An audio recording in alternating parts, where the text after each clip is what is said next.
Okay, I have here the scripture that you wanted me to look at. It's in Matthew 5:32 and Matthew 19:9.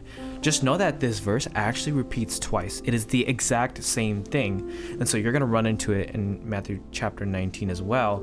The context is a little different. And so when you get to that point, it's going to be a little different, but the point of the message is still the same. And so for me, when I was looking at it, I think it made it very easy for me to split it into two. And you can see here that I split the scripture into two here.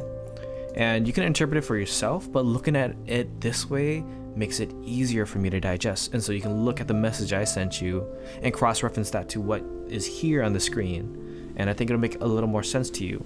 But also, I want to point out 1 Corinthians 7 to you.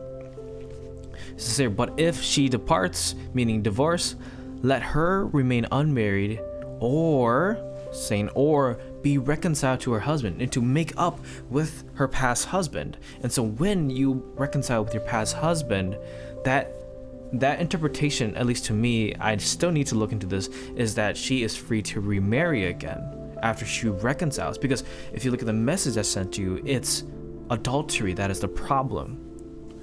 And then here, let not the husband put away the wife, let not the husband divorce the wife. And I say that, and I bring this to attention. I bring verse 12 into attention because God has different roles for husband and wife in marriage.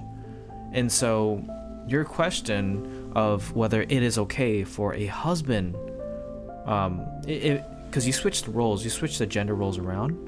And to that I say, God has different roles for each gender. And I did not dive into the men yet, and if you want me to, I will. But I do think off the top of my head there is more about men, and God has stricter rules on men than women. That's just off the top of my head though. I don't really know for sure, but yeah, that's what I could find.